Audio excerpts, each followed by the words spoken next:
I woke up this morning thinking I was going to spend the day getting excited for the World Cup. 83,000 fans, the Azteca, Mexico versus South Africa, Bielsa, Valverde, the whole thing. Instead, in the span of a few hours, I watched a referee lose his dream at an airport. A nation of 200 million people watched the tournament open without them, and a qualified World Cup team get their supporter tickets reportedly ripped. Away days before kickoff, Ian Wright called it a World Cup of chaos. He wasn't wrong.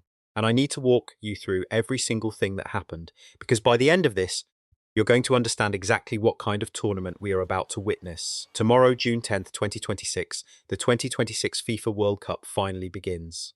The Azteca, Mexico City, 83,000 seats, the same ground where Pelé and Maradona both made history. A tournament expanded to 48 nations for the first time ever. A tournament that has been surrounded by more controversy and more institutional turbulence than any in modern history. The question everyone has been asking for months, can the football overcome everything surrounding it? There are four threads I need to pull apart for you today. A referee denied entry at an airport, a nation's entire ticket allocation reportedly revoked, Nigeria's greatest captain asking how it happened again, and one story that is pure football, Marcelo Bielsa. But before any of that, let me tell you about a man named Omar. Omar Abdul Kader Atan is 34 years old, Somali, a referee. He worked his way through the ranks of African football, officiating for years, grinding through continental competitions, building a reputation, earning the trust of the institutions that govern the game on the continent. And then, he was selected as one of just 52 referees worldwide for the 2026 World Cup. Let that number sit for a moment. 52. Out of every referee operating across every football federation on the planet, Omar was one of 52 chosen to officiate the most watched sporting event in human history. He would have been the first Somali referee ever to appear at a men's World Cup, not just a personal achievement. A moment of pride for an entire country that has faced extraordinary difficulty for decades. Last weekend, Omar arrived at Miami International Airport. He carried a diplomatic passport. He had FIFA accreditation. He was confirmed on the officiating roster. None of it mattered. US Customs submitted to what they described as additional inspection. The result, denied entry, vetting concerns cited. He was put on a flight home. Somalia is on the US travel ban list, and that, it appears, was enough. His historic moment gone. Before a single match was played, FIFA's response was a statement remarkable for what it didn't say. They confirmed they are not involved in host country immigration processes. They confirmed the decision will not be changed. Somalia's ministry stated he had a valid visa. No further detail was given by either party, and then Omar himself responded. He said he was in a positive mood. He thanked FIFA and his continental body. He promised to keep his refereeing levels up. A man who worked his entire career toward a single moment, responding with composure and grace that frankly put the institutions around him to shame. Ian Wright saw the story. He went on Instagram, millions of followers watching, and he didn't hold back. Every few hours, another story.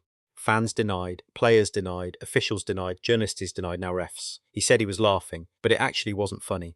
He asked directly, is this how us hosts behave for the greatest tournament in the world? Is this the spirit of football? He called it on record. A World Cup of chaos. Gary Lineker followed. Football deserves better, and on social media the response was immediate. One tweet captured what thousands were feeling. A Somali referee spends years reaching the highest level and loses his dream at an airport. Heartbreaking. This is not a minor administrative error. This is the removal of a historic milestone from a man who earned it, and from a country that needed it. And it happened not in spite of the system, but because of it. And then, within hours, a second story landed. And this one was somehow even bigger. To understand what happened with Iran, you need to understand what their 2026 World Cup already looked like before today. Iran's players have been based in Tijuana, Mexico, crossing the border on match days and returning each night because their federation officials were denied visas to enter the United States. Iran's sports minister stated that under no circumstances can we participate, and only a personal diplomatic intervention from the Mexican president saved their participation in the tournament at all. Iran boycotted the draw ceremony in Washington. Their fans were already subject to a travel ban. Now ask yourself, how much worse could it get? Every federation receives 8% of stadium capacity for their matches. Iran is playing in Englewood, a 70,000-seat stadium, against New Zealand, then Belgium, then Egypt in Seattle. That is thousands of tickets per game, distributed to diaspora fans already living in the United States.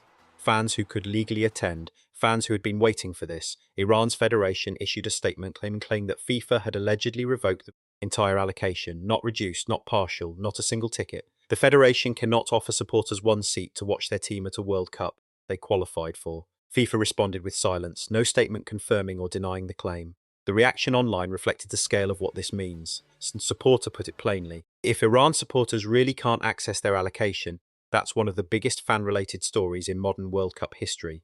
Another, World Cups are built on travelling fans. Remove them and something important is lost. Now read the full picture of Iran's experience at this tournament in one breath. Their sports minister said they couldn't participate. Mexico's president intervened diplomatically. They boycotted the draw. Their officials can't get visas. They're sleeping in one country and playing in another. And now, reportedly, no supporter tickets. That is not one decision. That is not one policy. That is a qualified World Cup nation navigating conditions that no other team in this competition's history has ever been asked to manage. I need to take a breath, because this is where the story shifts completely. Marcelo Bielsa is 70 years old. They call him El Loco. He is the most obsessively detailed tactical mind football has produced in 3 decades. He managed Argentina, Chile, Athletic Bilbao, Marseille, and Leeds United, and at every stop he redefined what those clubs or those nations believed was possible. Rival clubs built special rooms just to accommodate his film study sessions.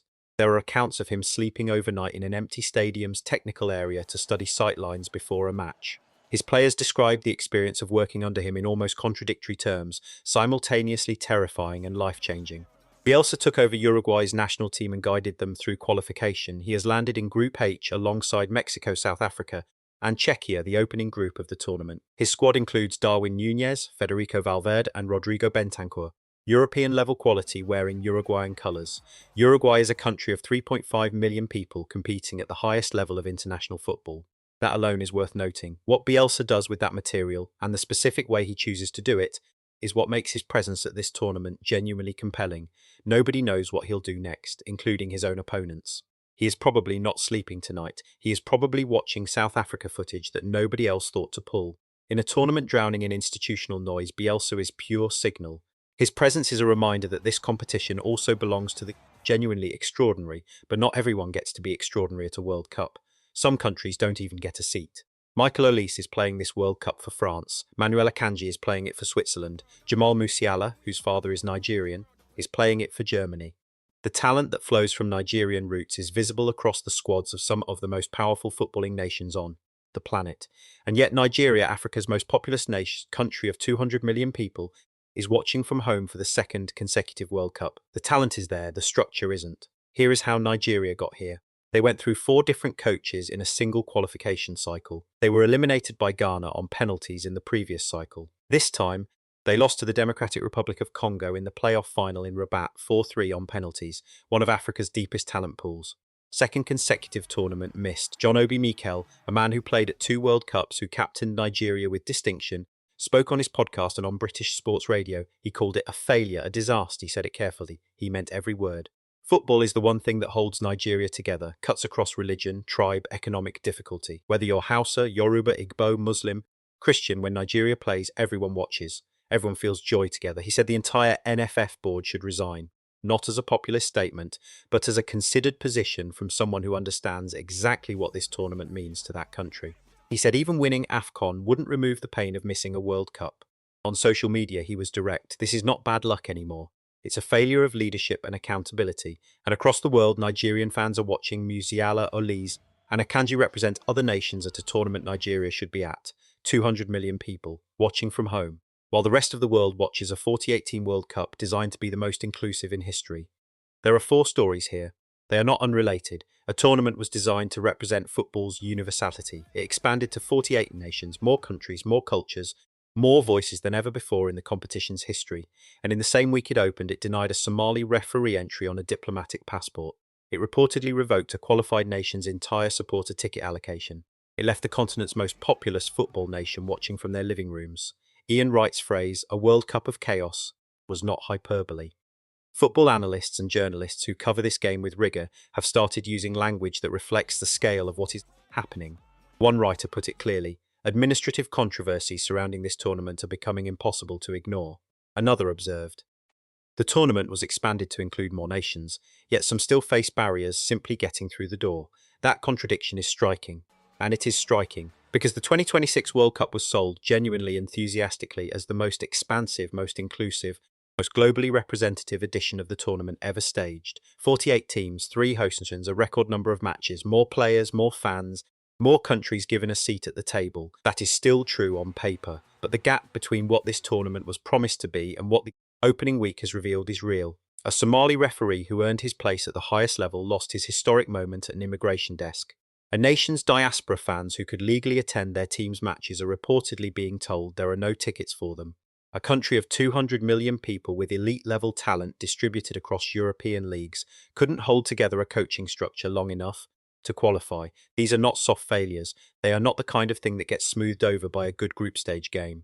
But here is what is also true. Tomorrow the Azteca opens. 83,000 people will fill a stadium where Pelé and Maradona made history. Marcelo Bielsa, sitting somewhere in North America, almost certainly reviewing footage nobody else thought to pull, will send his Uruguay side out to compete in ways that remind you why tactics matter and why football is worth caring about. Iran's players, who have managed more adversity in the lead up to this tournament than any squad in World Cup history, are ready. They trained, they qualified, they showed up, and when the football starts, it starts. The moments arrive regardless, indifferent to revoked tickets and airport denials. One supporter put it best: chaos outside the stadium, magic inside the stadium. That might be the story of this entire World Cup. Another. Tomorrow the football starts and everyone will forget the politics for 90 minutes. That's the power of the game. I woke up this morning thinking I was going to spend today getting excited. I did. Just not in the way I expected. Tomorrow, the football answers everything.